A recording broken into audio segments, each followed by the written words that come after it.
اللہ الرحمن الرحیم۔ السلام علیکم ناظرین، ریڈ زون سے میں ہوں علی رضا الوی اور میرے ساتھ موجود ہیں جناب مظہر برلاس۔ خواتین حضرات، آپ کی خدمت میں سلام۔ حسب سابق حسب روایت پاکستان کے لیے دعا۔ اللہ تعالی ہمارے اس عظیم وطن کو سلامت رکھے، یہ وطن ترقی کرے، یہاں خوشحالی ہو اور امن ہو، سکون ہو، چین ہو۔ علی رضا الوی صاحب، کیا خبریں؟ مظہر برلاس صاحب، آپ نے بڑی دعا کی اور ہمیشہ پروگرام کے آغاز میں ہمیشہ ہی دعا کرتے ہیں امن ہو، سکون ہو، چین ہو، لیکن بے چینی بڑھتی چلی جا رہی ہے اور عوام میں بے چینی بہت زیادہ بڑھ رہی ہے۔ پتہ نہیں یہ ہماری دعائیں کیوں نہیں قبول ہو رہی، وجوہات کیا ہیں؟ ان دعاؤں کی قبولیت نہ ہونے کی وجہ ہمارے اپنے اعمال ہیں، ہمارے نامہ اعمال ہیں، ہمارا کردار ہے، یا اللہ تعالیٰ کی ناراضگی ہے، یا کوئی اور وجوہات ہیں۔ کل بجلی مہنگی ہوئی تھی، آج پیٹرول مہنگا ہو گیا، اور میرا خیال ہے میرے شعور کی لائف میں تو زندگی میں پہلی دفعہ اتنا بیک وقت اتنی جرت کی ہے کسی نے 10 روپے 49 پیسے فی لیٹر پیٹرول مہنگا کرنے کی۔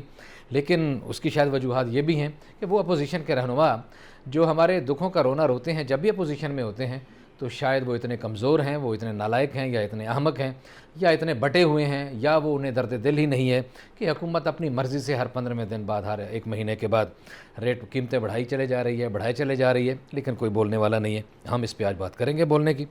پھر کل ہم نے، ناظرین جنہوں نے کل ہمارا پروگرام دیکھا، ہم نے آپ سے وعدہ کیا تھا کہ ہم اپنے پروگرام میں آج آپ کو بتائیں گے کہ پاکستان کی سیاست پر چڑیلوں کا کتنا ایک اثر ہے، چڑیلیں کیوں چھائی ہوئی ہیں، اور خالی چڑیلیں ہی نہیں چھائی ہوئی، جن بھی چھائے ہوئے ہیں، بھوت بھی چھائے ہوئے ہیں۔ وہ بھوت، وہ جن اور یہ چڑیلیں پاکستانی سیاست میں کب سے چھائی ہوئی ہیں، اور وہ کیا کیا کرتی ہیں، کیا کیا کرتے ہیں، اور ان کے کیا اثرات ہوتے ہیں ہماری عام زندگی پہ، اور ان سے جان چھڑانے کا بھی کوئی کوشش کریں گے، کوئی جنتر منتر، کوئی دم درود، کوئی دھاگا، کوئی تویز، کوئی پوچھنے کی کوشش کریں، اس پہ بھی بات ہوگی۔ اور آخری سیگمنٹ میں بات ہوگی بھارت کی بدماشی، بھارت کی ناکردہ کاریاں، بھارت کی انسانیت دشمنی کسی سے چھپی ہوئی نہیں ہے۔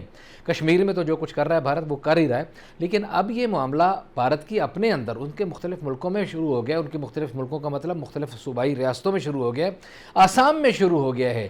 آسام میں مسلمانوں کو اتنا مارا گیا ہے، اتنا تشدد کیا گیا ہے کہ اس کی وجہ سے کچھ مسلمان ملکوں کی بھی غیرت جاگ گئی ہے، انہوں نے ان کی مصنوعات کا بائیکاٹ کا آغاز شروع کر دیا ہے۔ تو یہ ایک تکلیف دہ بھی بات ہے، لیکن ایک اہمیت ہے مسلم جگانے کی وجہ بھی بنی ہے، اس پہ بھی بات کریں گے۔ لیکن سب سے پہلے مہنگائی۔ مظہر برلاس صاحب، 10 روپے 49 پیسے فی لیٹر رات کو 12 بجے پیٹرول مہنگا ہو گیا ہے، کیا کہتے ہیں آپ؟ پہلی بات تو یہ ہے کہ مہنگائی بہت ہے، عام لوگوں کی زندگی مشکل سے مشکل تر ہو گئی ہے۔ اور دوسری بات حکومتی موقف ہے، اس پہ بھی بات کریں گے، لیکن جو آپ نے ابتدا میں ایک بات کر دی کہ دعاؤں میں اثر نہیں ہے، یا کیا بات ہے؟ ایک دن ایک صاحب کہنے لگے کہ جن اعمال پہ یا ایک ایک عمل پہ قوموں پہ عذاب آئے تھے، وہ سارے اعمال ہمارے ہاں موجود ہیں۔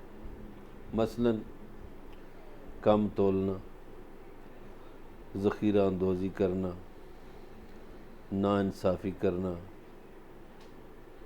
لوگوں کی جائیدادوں پہ قبضے کرنا، ہڑپ کرنا، مردوں کی بے حرمتی کرنا، بے گناہ انسانوں کو مارنا، ملاوٹ کرنا، جھوٹ بولنا، سچ سے گریز کرنا،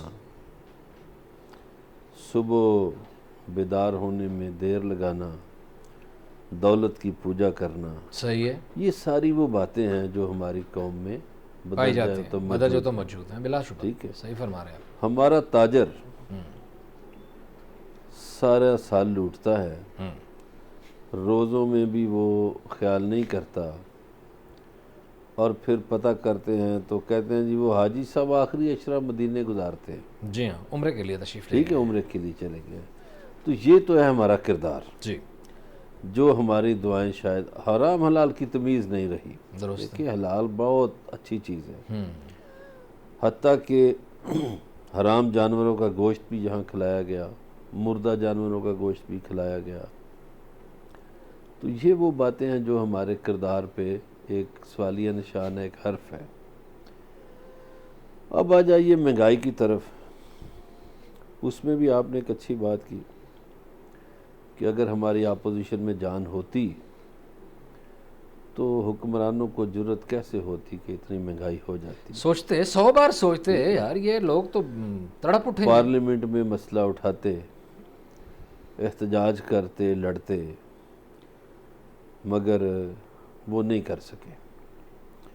آج بھی ان کا فیصل آباد میں جلسہ ہے, جی سحر ہے, وہ تقریریں کریں گے, تنقید کچھ نے کر لی ہیں, کچھ کریں گے, اور اس کے بعد اللہ اللہ خیر صلی اللہ. درست ہے. اب آ جائیے ایک حکومتی موقف کا تھوڑا سا جائزہ لے کے پھر ہم اس پہ مزید ضرور بات کرتے ہیں. حکومتی اکابرین کا موقف یہ ہے کہ انٹرنیشنلی تیل کی بہت قیمت بڑھی ہے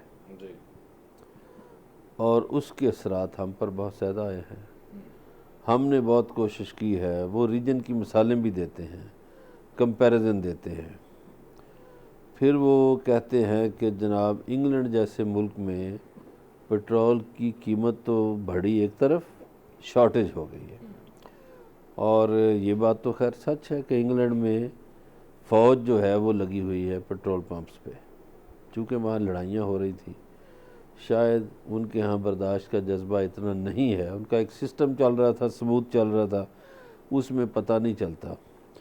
ہمارے ہاں چونکہ آئے دن لڑائیاں ہوتی ہیں, آئے دن یہ مسائل ہیں, تو ہمارے ہاں لوگ بہت سی چیزیں برداشت کر وہ لیتے اتنے ہیں. بحرانوں کی بھی عادی نہیں ہے, ہمارے ہاں روز ہی نیا بحران ہوتا ہے. صحیح ہے, یہ تو ہوگی حکومتی بات. اب ایک اس کا رستہ نکالنا چاہیے. اطلاع یہ ہے کہ حکومت کوشش کر رہی ہے کہ سعودی عرب سے کوئی مفت تیل مل جائے, کوئی کسی ڈیل میں ڈیفر پیمنٹ پہ مل جائے تاکہ لوگوں کو کوئی ریلیف دیا جائے. وہ بات چیت چل رہی ہے, پتہ نہیں ملتا ہے نہیں ملتا, اللہ کرے مل جائے, ہم تو دعا ہی کر سکتے ہیں. دوسری تجویز یہ ہے کہ پٹرول تو مہنگا ہو گیا, یہ گھی کس لیے مہنگا ہوا ہے؟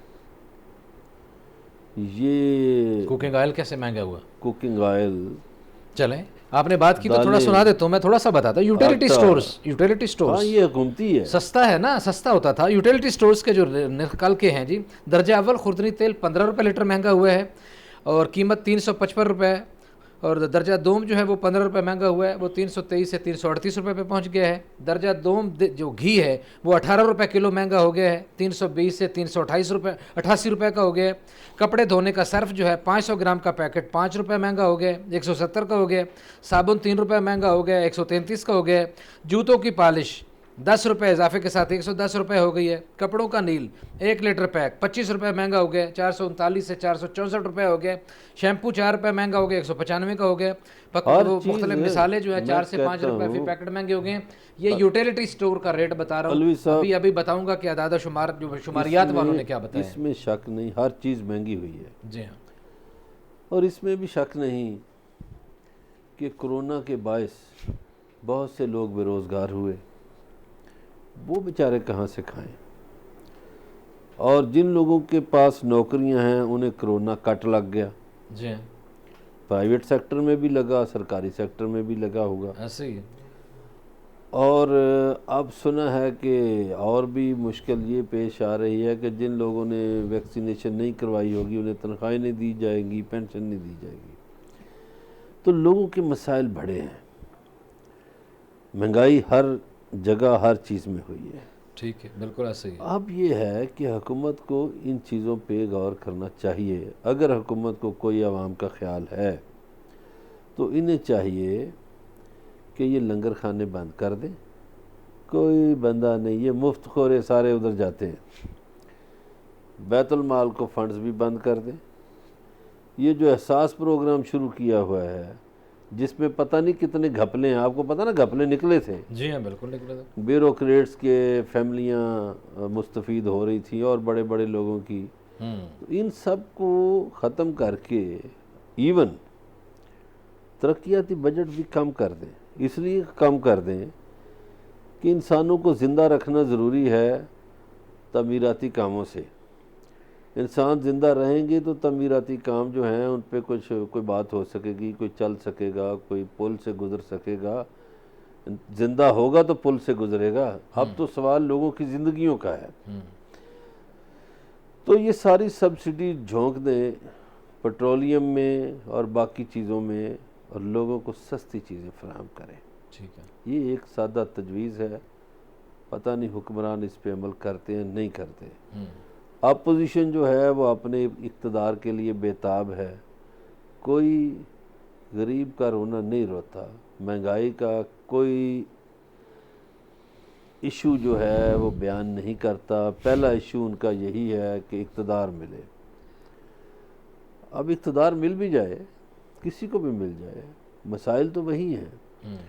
مسائل کا حل ہونا ضروری ہے. میں سمجھتا ہوں کہ یہ جو حکومت ہے, یہ جو کل بھی وزیر اعظم صاحب فرما رہے تھے انصاف کی حکومت ہے, تو لوگوں کے ساتھ تو ظلم ہو گیا. انصاف کی بے تحاشا ظلم ہو رہا ہے, اس میں کوئی شک نہیں. اچھا, اور اس میں اگر حالانکہ آپ کی قطع کلامی معاف, آپ کو ذرا ایک جملہ دے رہا ہوں تاکہ آپ مزید اس پہ بات کر سکیں.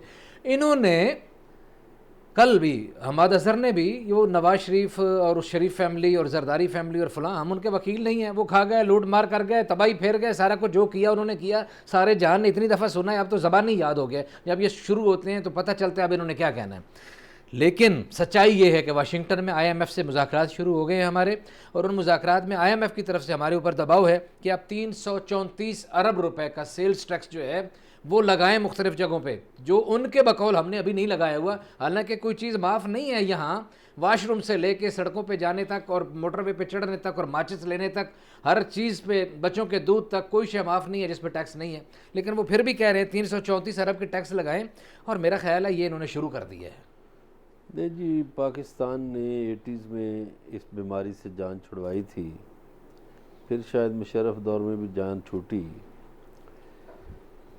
اس بیماری سے یہ IMF جو ہے یہ بیماری ہے. میں تو کئی دفعہ ان اداروں پہ تنقید کرتا ہوں, یہ جو عالمی مالیاتی ادارے ہیں, کہ یہ غریب ملکوں کو جکڑنے کے لیے ہیں اور ان کو لوٹنے کے لیے ہیں یہ ادارے.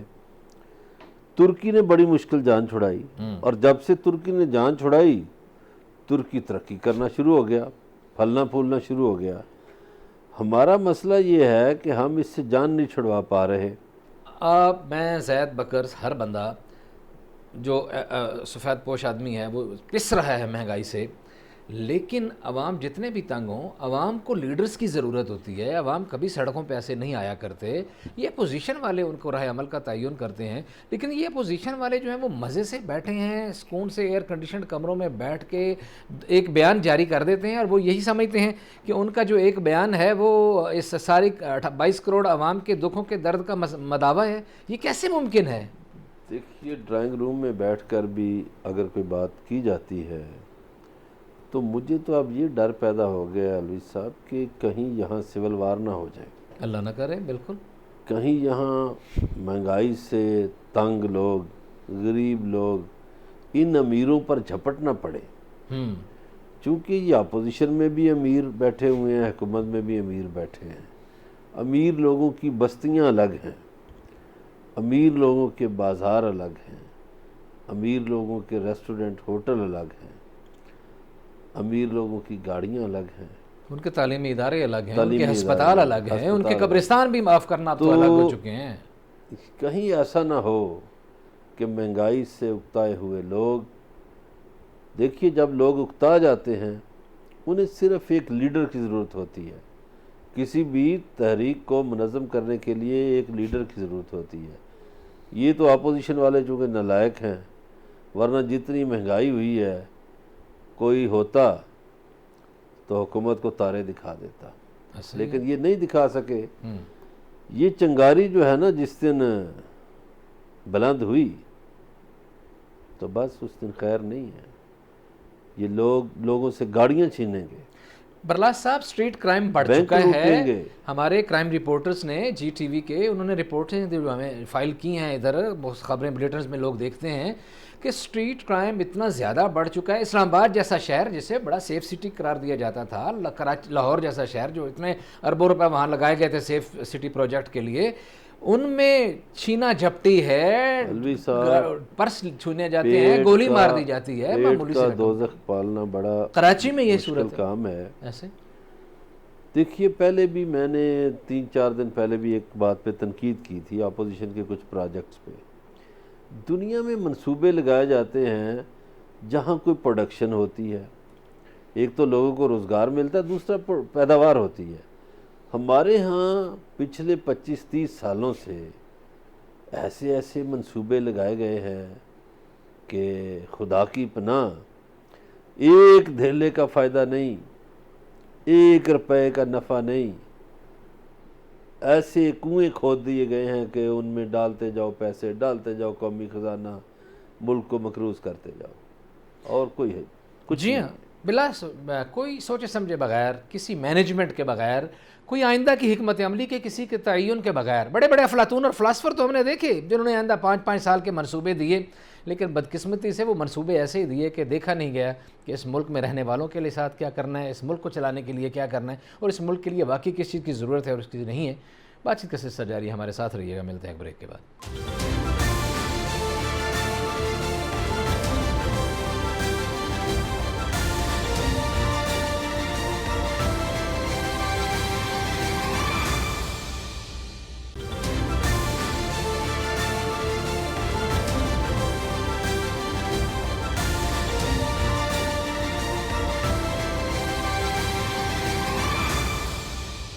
ویلکم بیک ناظرین. بریک پہ جانے سے پہلے مہنگائی کا رونا ہی کہوں گا میں، رونا ہی رو رہے تھے. پتہ نہیں کتنا اثرات ہوتے ہیں. ہماری جو کوشش ہوتی ہے، ہم بول ہی سکتے ہیں، بتا ہی سکتے ہیں، آوازیں بلند کر سکتے ہیں، وہ مظہر برلاس صاحب نے اور میں نے حت المقتور کی. اگلی خبر کی طرف بڑھنا ہے. پاکستان کی سیاست پہ چڑیلوں کا راج، جنات کا راج، بھوتوں کا راج. مظہر برلاس صاحب، یہ کیا ہے؟ پاکستانی سیاست پہ چڑیلیں چھا گئی ہیں، جنات اور بھوت کی باتیں بعد میں کر لیتے ہیں. نہیں، پاکستان کی پوری سیاست کی بات کرتے ہیں. پاکستان میں سب سے پہلے غداری کے سرٹیفکیٹ بٹنے شروع ہوئے، پھر فتووں کا دور آ گیا. صحیح ہے. تو محترمہ فاطمہ جناح کے خلاف وقت کے ڈکٹیٹر کو فتوے کی ضرورت پڑی تو بھٹو صاحب کی ڈیوٹی لگائی گئی. انہوں نے پھر ایک بڑے معروف مولانا سے، کسی مولانا کے والد سے فتویٰ لیا کہ عورت کی حکمرانی جائز نہیں ہے. صحیح. پھر یہ فتووں کا دور، اخبارات میں اشتہارات چھپوائے گئے محترمہ فاطمہ جناح کے لیے، ولی خان وغیرہ کے ساتھ ہے اور غدار وطن ہے، یہ ہے وہ خاتون، تاریخ کا ستم ہے، بانی پاکستان کی بہن، غدار پاکستان. 70s میں بھی یہ فتووں کا سلسلہ جاری رہا اور بھٹو صاحب کے حکومت میں یہ کام جاری رہا.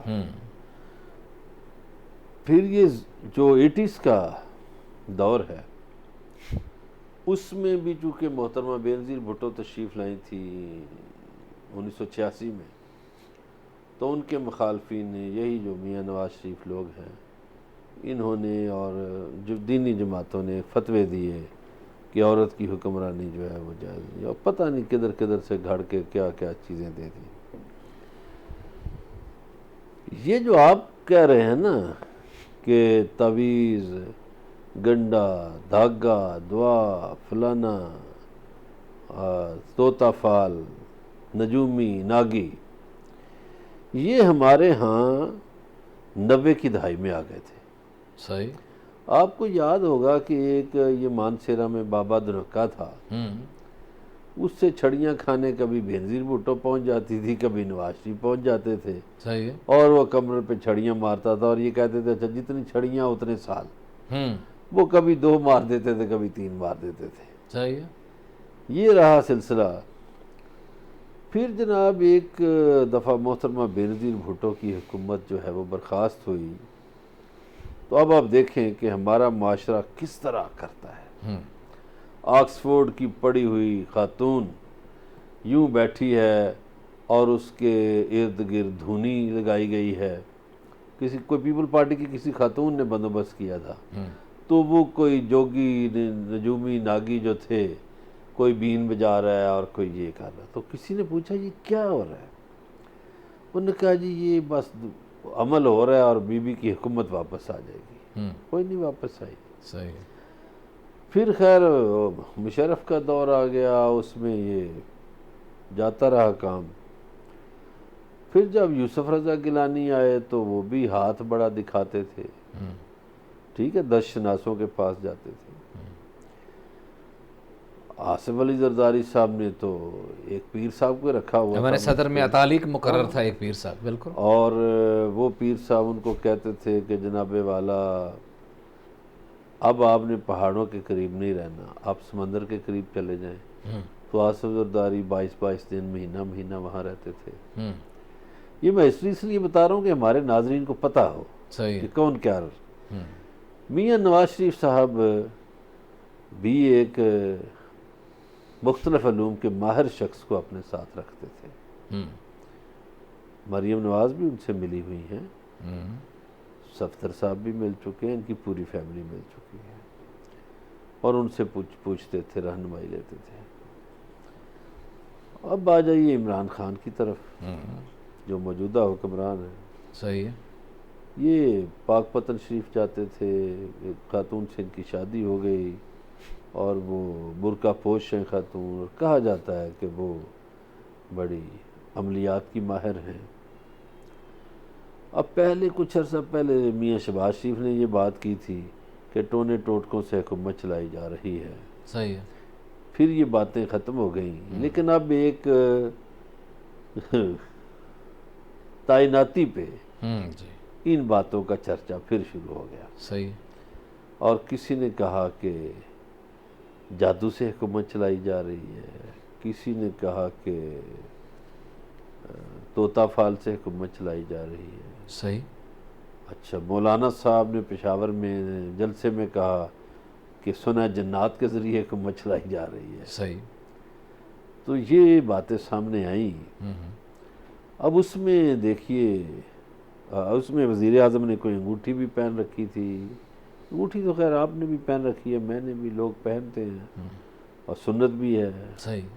کوئی اس میں مذائقہ نہیں۔ اب وہ جو مریم نواز صاحبہ ہیں، انہوں نے کوئی 1.5 فٹ لمبا گلاس پکڑا ہوا ہے، صحیح۔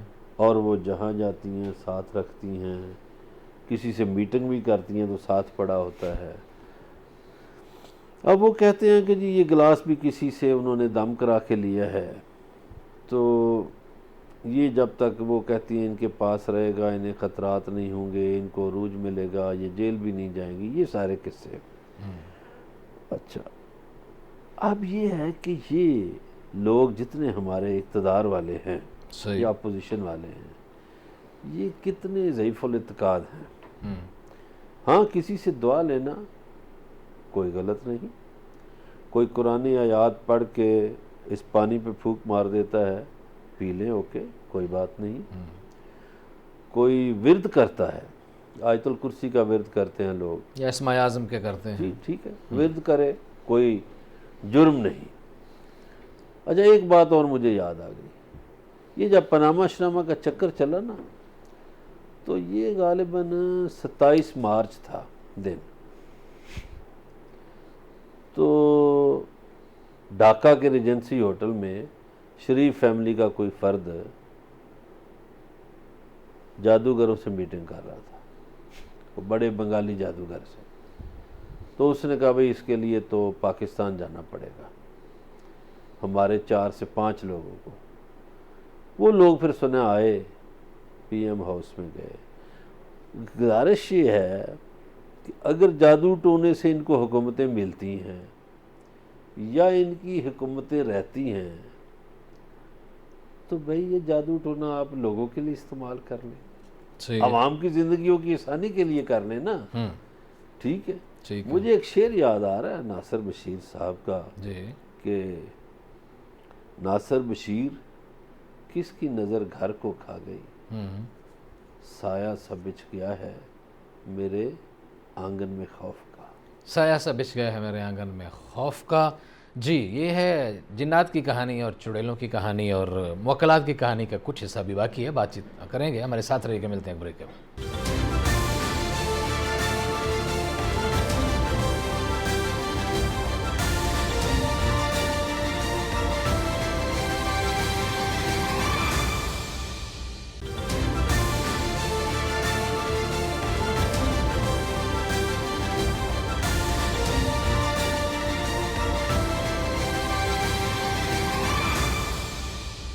ویلکم بیک ناظرین. بریک پہ جانے سے پہلے جنات کی بات ہو رہی تھی, چڑیلوں کی بات ہو رہی تھی, عقائد کی بات ہو رہی تھی, موکلات رہ گئے. موکلوں کی بھی بات کرتے ہیں نا.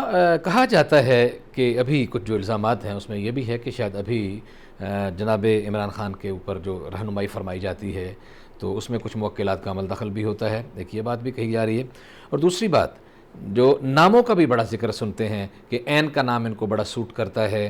عثمان بزدار بھی عین اس لیے ہے, اور وہاں گورنر وہ عین وہ اسی لیے ہے, فلاں عین بھی اسی لیے ہے, صدر عین بھی اسی لیے ہے. تو یہ چیزوں کو بھی دیکھ کے بڑا حساب کتاب کر کے چیزیں کی جاتی ہیں. کیا واقعی ایسا ہوتا ہے یا مخالفین کا پروپیگنڈا ہے؟ میرا خیال ہے ایسی بات نہیں. 2-3 باتیں میں کروں گا کہ کیوں نہیں ایسی بات. آپ نے پہلا نام عثمان بزدار کا لیا, مان لیا کہ ان کے نام میں عین ہے, لیکن وہاں عبد العلیم خان تھے, ان کے نام میں تو 2 عینیں تھیں. عین سے شروع ہوا نا. صحیح ہے. اسی طرح اور بھی عین تھے. خیبر پختونخوا میں محمود خان کو وزیر اعلیٰ بنا دیا, وہاں عاطف خان پرانا پی ٹی آئی کا بنا بنایا عین, ان کو نظر انداز کر دیا. جو آپ نے ڈاکٹر عارف علوی کی بات کی, دیکھیے جب وزیر اعظم پنجاب سے بن گئے, سپیکر جو ہیں وہ بن گئے خیبر پختونخوا سے, سینٹ کا چیئرمین بلوچستان سے آ گیا, تو سندھ کو بھی تو کوئی عہدہ وفاق میں دینا تھا یا نہیں؟ درست ہے. تو کیا ڈاکٹر عارف علوی کی جگہ کوئی اور پی ٹی آئی کا وہاں بندہ ہے جو اس عہدے کے لیے مناسب ہے؟ میرے خیال میں تو نہیں ہے. صحیح ہے. چونکہ باقی لوگ جونیئر ہیں. عارف علوی صاحب سلجھے ہیں, سمجھدار ہیں, ایک زمانہ انہوں نے گزارا ہے اور تجربہ کار ہیں. اور صدر جو ہے وہ ہمیشہ اس طرح کا لگ رہا, چونکہ آئینی طور پر تو ہمارا سب کا سربراہ ریاست کا صدر پاکستان ہے, تو صدر پاکستان ایسا ہونا چاہیے کہ جو لگے کہ یہ اس پوری قوم کا بزرگ ہے, رہنما ہے. صحیح ہے. تو میرا خیال ہے وہ عین والا چکر تو نہیں, ایسے مخالفین نے مشہور کیا ہے. باقی اگر کوئی موکلوں سے کام لیتا ہے یا جنات سے لیتا ہے تو میرا خیال ہے کہ یہ بات غلط ہے. اللہ تعالیٰ کی ذات سب سے بڑی ہے. ہاں ہمارے ہاں بہت سی روحانی شخصیات تھیں, ہیں, ان سے رہنمائی لی جا سکتی ہے.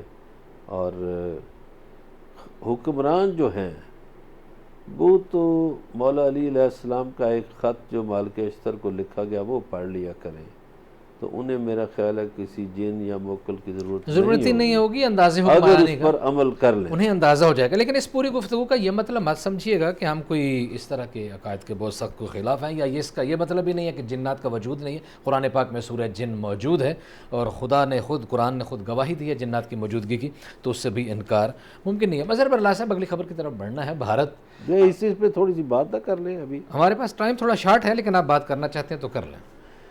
میں یہ کہنا چاہتا ہوں کہ اس ملک پہ کوئی 35-40 سال سے, جب سے یہ ساری لاٹ آئی ہے سیاست میں, کوئی ایسا سیب کا سایہ ہے, ہم کوئی بڑا آدمی پیدا کرنے سے قاصر ہو گئے ہیں. ایسا ہے جیسے دھرتی بنجر ہو گئی ہے.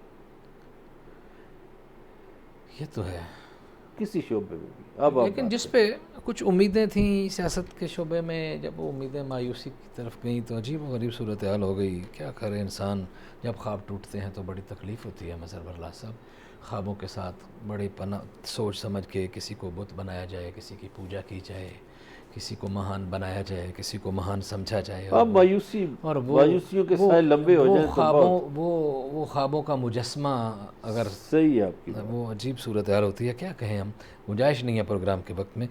بھارت نے کشمیر میں تو جو کچھ کیا, ابھی بھارت نے وہی کام شروع کر دیا وہاں آسام میں شروع ہو گیا. وہاں مسلمانوں کے ساتھ ظلم و ستم ہوا, بربریت ہوئی, قتل عام والی پوزیشن بھی ساری بن گئی. اس کے بعد وہاں احتجاج ہوئے, احتجاج کرنے والوں کے ساتھ بھی ظلم و ستم ہوا, بچوں کے ساتھ ظلم و ستم ہوا, خواتین جو ہے نشانہ بنائی گئیں. اس کے بعد ایک تحریک کی سی کیفیت پیدا ہو گئی ہے, اور بھارتی مصنوعات کے بائیکاٹ کی تحریک جو ہے وہ عرب ملکوں تک بھی پہنچ گئی ہے, کویت تک بھی پہنچ گئی ہے, اور ملکوں تک بھی پہنچ گئی ہے. اچھا جی, گفتگو کے ٹائم تھوڑا ہے لیکن 3 حصے ہیں. ہاں جی. نمبر 1 کہ بھارتی ریاست کی عجیب پالیسی ہے کہ اقلیتوں پر ظلم کرو، خاص طور پر مسلمانوں پہ ظلم کرو۔ صحیح ہے۔